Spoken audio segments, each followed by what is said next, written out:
लेकिन इन सब के बीच आपके लिए आपके सरोकार से जुड़ी खबर भी जरूरी है। पदभार संभालने के एक दिन बाद नए शिक्षा मंत्री ने टीचर्स को दो टूक कह दिया कि उन्हें हर हाल में आउटपुट चाहिए। शिक्षा मंत्री को यह बयान देने से पहले जमीनी हकीकत को जरूर जान लेना चाहिए था। रिपोर्ट देखिए, फिर समझाएंगे कि बिहार में शिक्षा व्यवस्था का हाल क्या है।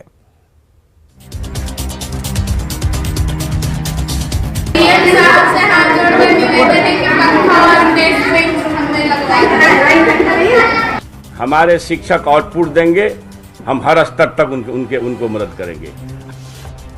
शिक्षा मंत्री को शिक्षकों से आउटपुट चाहिए, लेकिन ज्ञान रेलने से पहले उनको जरा ज्ञान के इस मंदिर की हालत भी देख लेनी चाहिए। बेंच डेस्क बदहाल है, गर्मी से बच्चों का हाल बेहाल है और भवन ऐसा जहां विकास के दावों की हर पिलर हिलती दिखाई दे रही है। ये हालात बिहार के किसी देहात का नहीं बल्कि राजधानी पटना के सगुना मध्य विद्यालय का है। शिक्षा मंत्री को आउटपुट मांगने से पहले सिस्टम का इनपुट भी जरूर देख लेना चाहिए। तख्ता रखने के बाद यहाँ पर एडजस्ट किया जा रहा, फिर बैग रखते हैं, तो ये है सरकारी स्कूल और इसकी व्यवस्था। अब जरा जो बेंच है उसकी हालत देख लीजिए। डेस्क की तो हालत आपने देख ही ली है। एक बार हम फिर से इस दूसरे डेस्क को भी दिखा रहे हैं कि देखिए ये डेस्क का भी वही हाल है।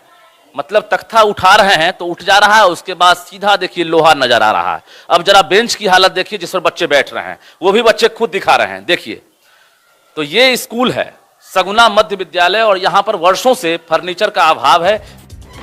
सब कुछ जुगाड़ पर चलने वाले राजधानी के सगुना विद्यालय में 1 से 8वीं तक की पढ़ाई होती है।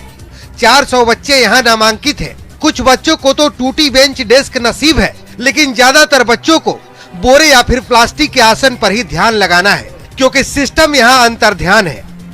क्लास की भी तस्वीर आपको दिखाते हैं। जहाँ 7वीं क्लास में आपने देखा कि टूटे फूटे फर्नीचर थे, वहीं जो 5वीं क्लास है वहां पर फर्नीचर भी नहीं है। यानी बच्चे जो है घर से जो है दरी और बोरा लेकर आते हैं, उसके बाद यहाँ पर क्लास में पढ़ाई होती है। बैठे बैठे पैर में दर्द हो जाता है। बेंच नहीं है और पंखा नहीं है तो गर्मी भी लगती है। स्कूल में महीनों से बिजली का कनेक्शन नहीं है। 1.5 लाख रुपया बिल बकाया है, लिहाजा बेना डोलाने के बजाय उपाय क्या है?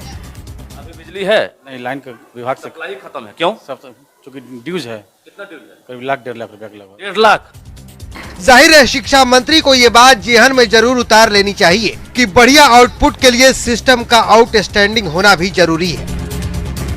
ऐसे में शिक्षा मंत्री अगर शिक्षक से आउटपुट मांग रहे हैं तो निश्चित रूप से कहीं ना कहीं नाइंसाफी ही होगी, क्योंकि शिक्षक तो आते हैं लेकिन स्कूलों में व्यवस्था नहीं है। ना तो बिजली का पंखा लगा हुआ है, ना ही लाइट जल रही है और ना ही बच्चों के बैठने की व्यवस्था है। रजनीश कुमार, न्यूज़ 18, पटना।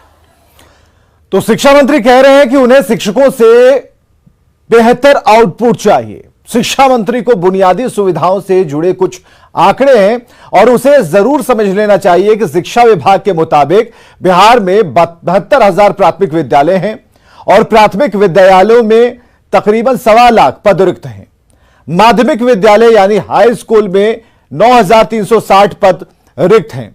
उच्च माध्यमिक विद्यालयों में 11,000 पद रिक्त हैं। कक्षा 6 से लेकर 8 तक के विद्यालयों में शिक्षकों की सबसे अधिक कमी है और राज्य में ऐसा कोई विद्यालय नहीं है जहां एक साथ सभी विषयों के शिक्षक मौजूद हों। 30 छात्रों पर एक टीचर होना चाहिए, लेकिन राजधानी पटना के स्कूलों में यह मानक पूरा नहीं हो रहा। देश के प्रारंभिक स्कूलों में नियोजित शिक्षकों की कुल संख्या 3 लाख से ज्यादा है। समान वेतन की मांग के लिए शिक्षक हमेशा आंदोलन करते हैं। यहां आउटपुट चाहिए और जो तस्वीरें रजनीश दिखा पा रहे थे उसमें इनपुट की जरूरत है। अब शिक्षा मंत्री यह सोच लें कि पहले इनपुट देंगे या फिर आउटपुट लेंगे। बिहार में